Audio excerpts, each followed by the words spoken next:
Bonjour à tous et merci de nous rejoindre sur Arc-en-Ciel Télévision. C'est un privilège de vous avoir encore sur ces plateaux de Univers Business.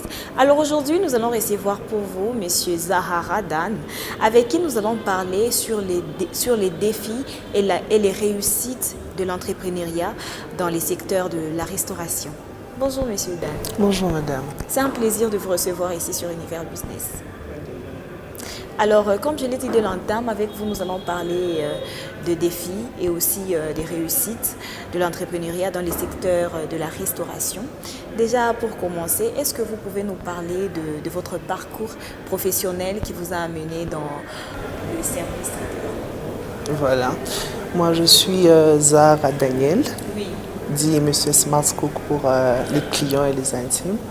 Je suis chef d'entreprise.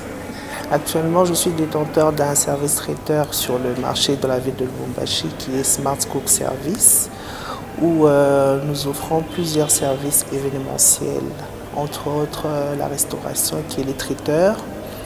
Nous organisons des mariages et événements. Nous faisons la pâtisserie, nous offrons le service d'hôtesse pour toutes sortes d'événements. Donc voilà. J'ai commencé mon parcours depuis l'enfance, je peux dire. Okay. C'est un don familial. Il y a ma grand-mère qui a commencé par cuisiner avec des Belges. Okay. Voilà. Mais c'était juste comme ça, pas professionnel. Elle le faisait pour le plaisir. Alors, dans toute la famille, c'est moi qui prends maintenant le relais actuellement. J'ai professionnalisé, donc j'ai fait des études. Et à chaque fois, j'apprends.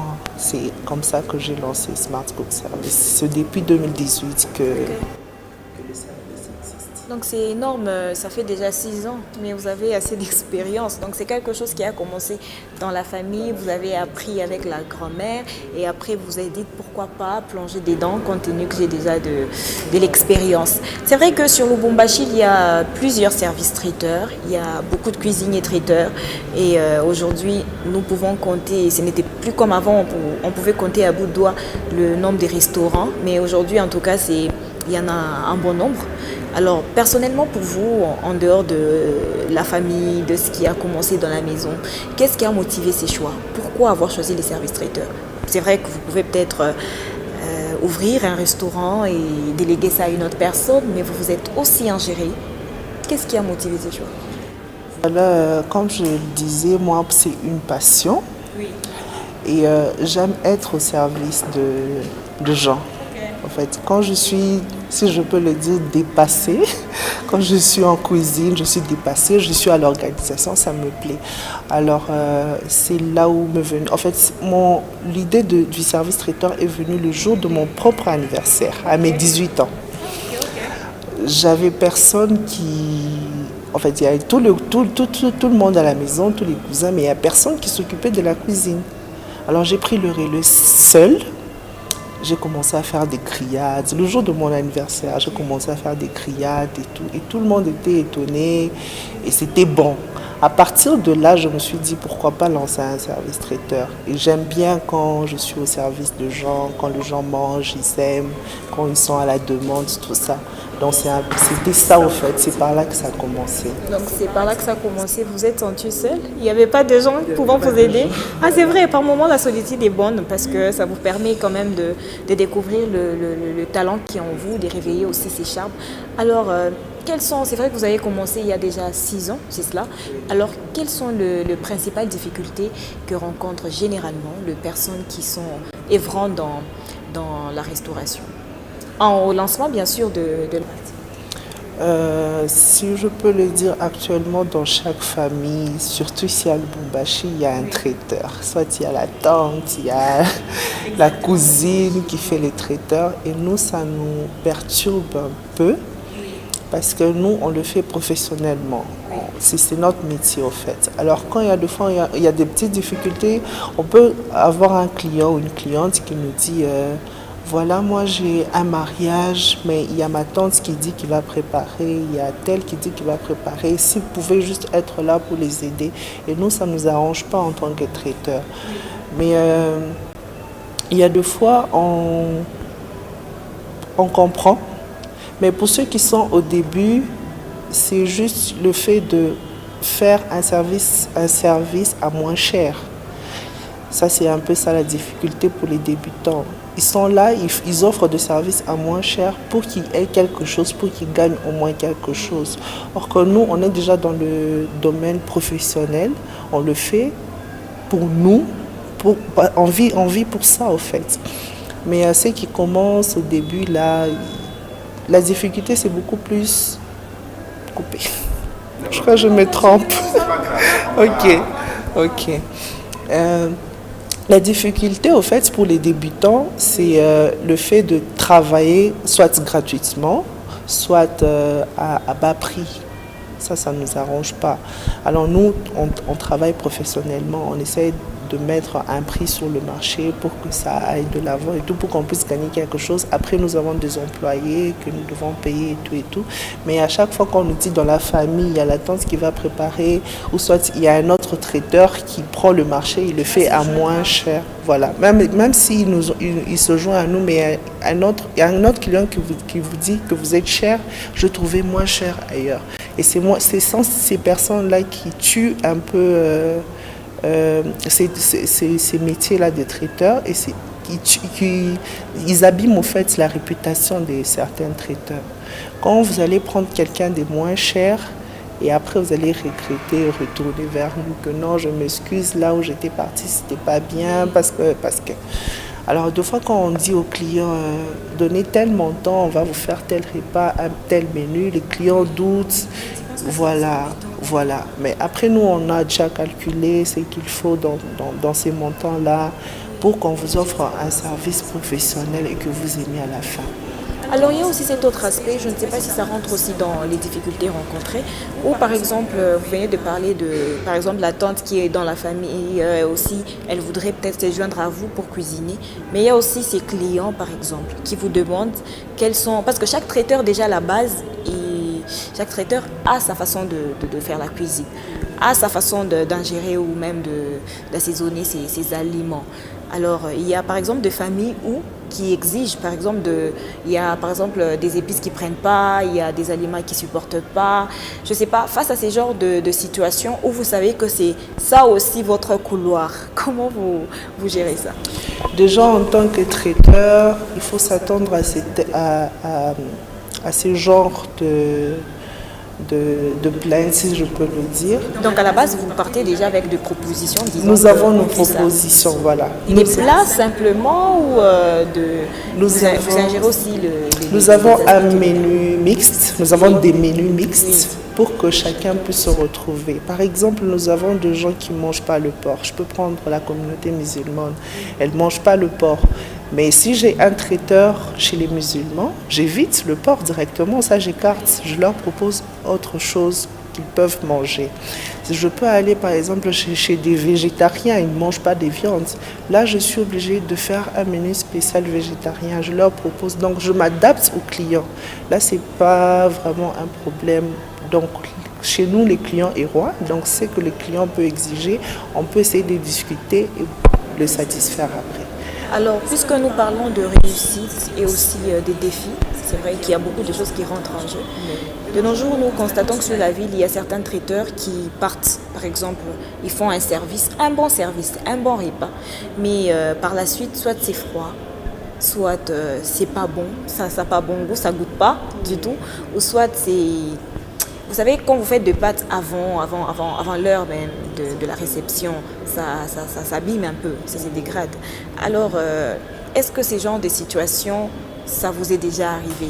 Ou face, par exemple, à ceux qui nous suivent aussi, qui envisagent, par exemple, entreprendre en traiteur et tout, est-ce que ce sont des choses qu'il faudrait éviter avant ou c'est le manque de gestion, en fait, qui fait en sorte que les personnes tombent dans ces genres d'erreurs?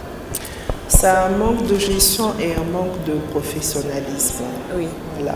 En tant que traiteur, il y a des aliments qu'on fait 1 heure avant le service. Par exemple, les entrées, tout ce qui est buffet froid, salade, ça se fait 1h30 avant de servir. Et c'est pourquoi il y a des fois, on demande s'il y a des salles qui nous permettent de préparer sur place. Soit on peut préparer à notre lieu de service et puis ramener la nourriture à la salle. Mais il y a certains trucs qu'on fait sur place. Là, ça dépend de votre façon de faire et votre professionnalisme, au fait. Mais chez moi, ça ne m'est jamais arrivé parce que j'ai eu le temps d'apprendre. J'ai eu le temps de voir certaines erreurs. J'ai eu le temps aussi de côtoyer certains services traiteurs sur le Lubumbashi. J'ai appris par leurs erreurs et j'ai fait de leurs erreurs mes forces. Exactement, parce que dans ces domaines, moi je me dis on apprend tout le jour. Je ne veux pas me dire que voilà, je suis chef cuisinier, je suis CEO d'une entreprise, je m'arrête par là. J'apprends tous les jours et j'apprends aussi à mes travailleurs. Je leur apprends tous les jours. Et je leur demande aussi d'apprendre parce qu'actuellement nous avons YouTube, nous avons TikTok. Il y a toujours de nouveautés, il y a toujours de... En fait, la cuisine, c'est comme la mode. Il y a toujours l'amélioration tous les jours. On a une façon de préparer le sombé, par exemple, localement. Mais nous, on peut vous préparer le sombé d'une autre façon et vous aimez. Donc, on essaye d'ajouter un plus. Donc, c'est ça. Il ne faut pas juste rester dans la monotonie, rester dans le même truc. Il y a la salade de choux, on doit mettre seulement le chou, vinaigre et tout ça. Donc il faut toujours innover. Je demanderai à beaucoup plus aux traiteurs de Lubumbashi d'innover. C'est très important de se renseigner et de beaucoup apprendre. Parce qu'actuellement, nous ne restons pas sur... nous ne nous limitons pas que sur ça. Voilà, le monde évolue, la cuisine évolue, il faut apprendre. Il y a des Chinois, par exemple, qui vivent à Lubumbashi, ils aiment la nourriture congolaise.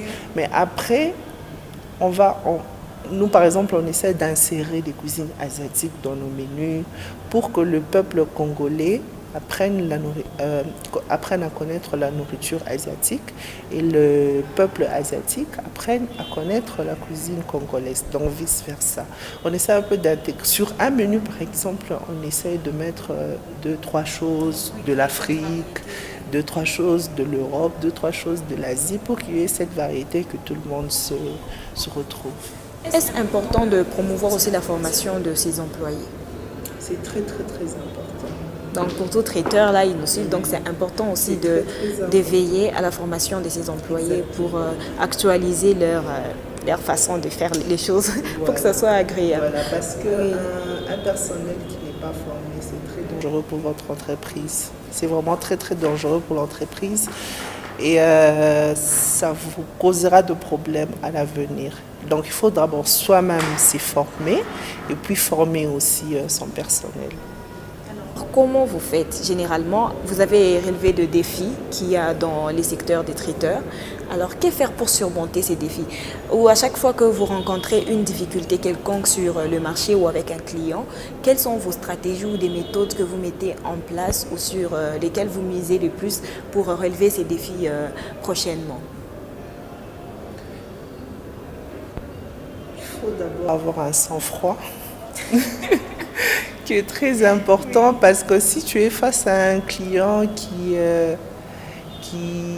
a un sang chaud et que toi aussi tu as un sang chaud, c'est compliqué. Il faut avoir un sang froid, essayer de voir un peu dans ce qu'on me reproche. Est-ce que c'est de ma faute? Est-ce que j'ai vraiment une faute dans ça?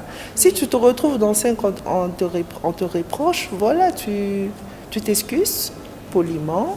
Tu essayes de calmer les clients ou la cliente, tu essayes de l'apaiser et lui faire comprendre que c'est une erreur, c'est arrivé et que la prochaine fois, on va essayer de faire mieux.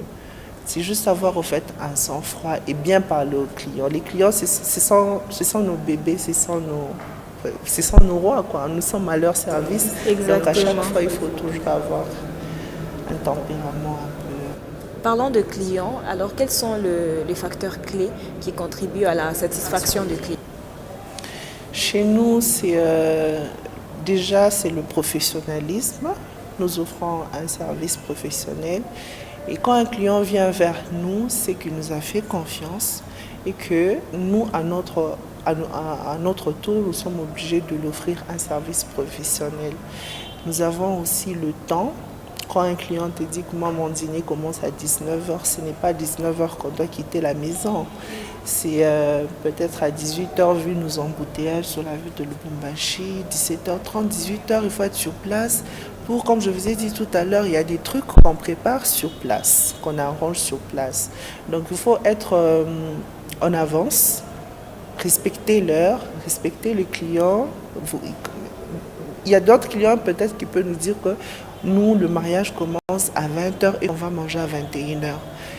Tant qu'on se dit que nous sommes au Congo, il y a toujours de retard, alors on ne va pas arriver avant, peut-être les mariés vont entrer à 22h.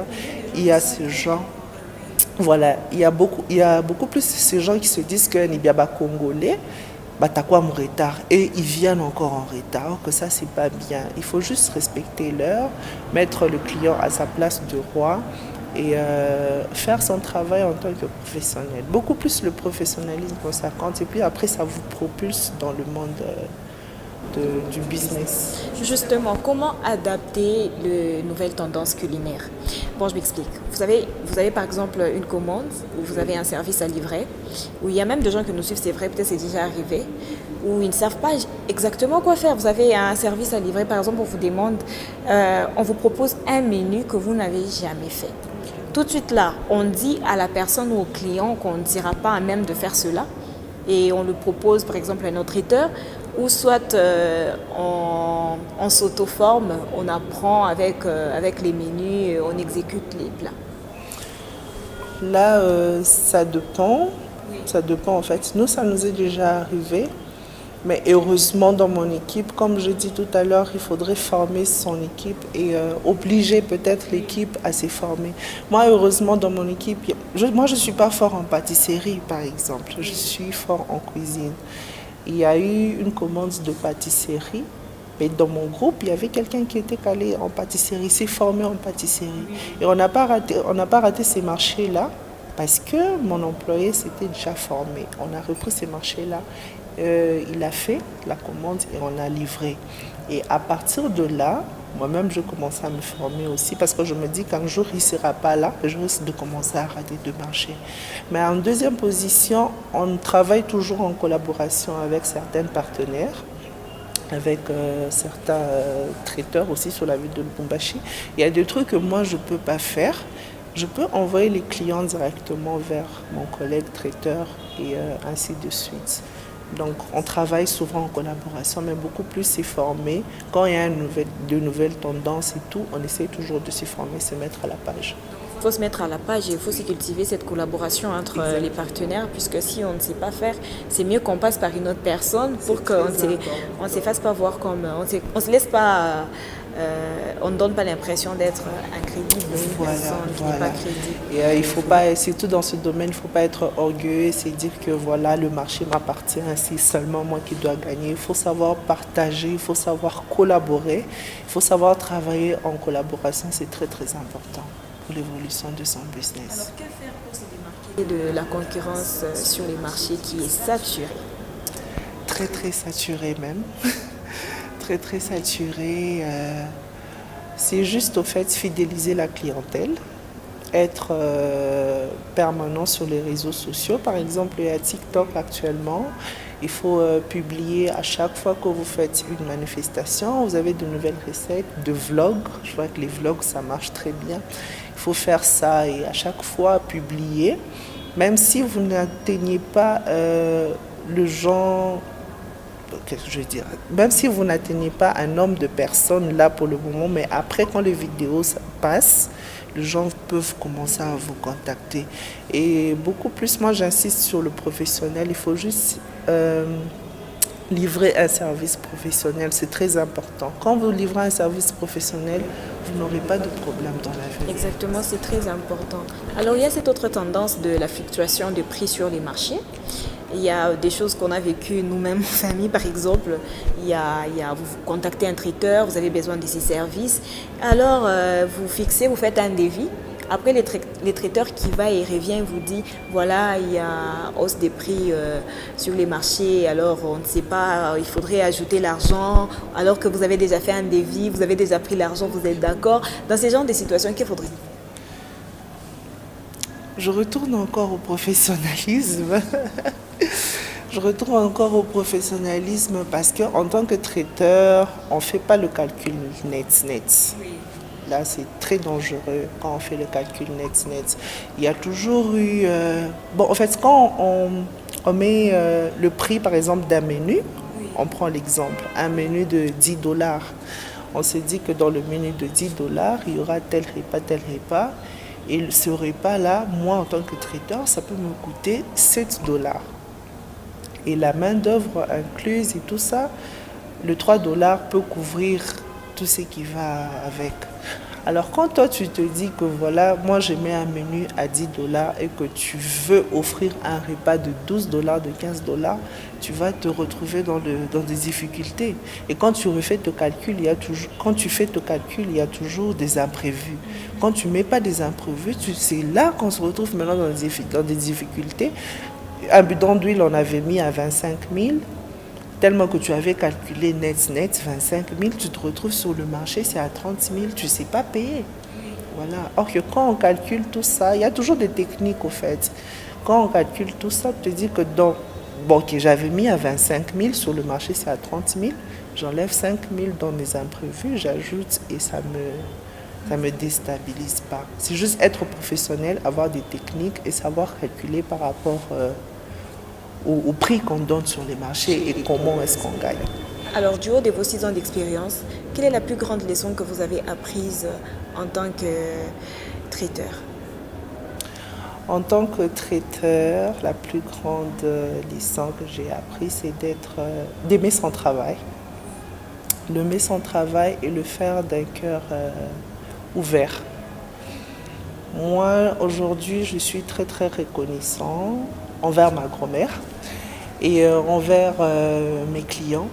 À partir de la cuisine, à partir du traiteur, j'ai rencontré beaucoup de personnes, des personnalités de la ville. J'ai eu à visiter des maisons, des personnalités de la ville. Et je côtoie certaines personnes. Il y a 2 endroits où je peux aller. Par exemple, il y a 2 endroits où je peux aller où on demande de payer un droit d'entrée ou quelque chose. Moi, je ne le paye pas parce que je suis traiteur et j'ai fait un service pour telle personne. Donc, c'est un c'est un travail très très noble. C'est un travail très très noble pour moi et ça m'a permis à voyager, par exemple, ça m'a permis à connaître beaucoup de choses, à rencontrer beaucoup de personnes. Et la plus grande leçon que je veux peut-être donner aux autres qui vont se lancer et qui sont toujours dans le domaine, c'est d'aimer son travail et de donner le meilleur de soi, en fait, avec professionnalisme, toujours. Toujours le professionnalisme. C'est très, très important. Très, très important. Sur ce plateau d'Univers Business et merci beaucoup. Merci beaucoup, madame. Madame, monsieur, c'est par ici que s'achève votre magazine Univers Business. J'étais très contente d'être en votre compagnie. La thématique du jour était entreprendre en service traiteur, les défis et les réussites. Avec monsieur Zahara qui s'est étendu sur cette question. Merci de l'avoir suivi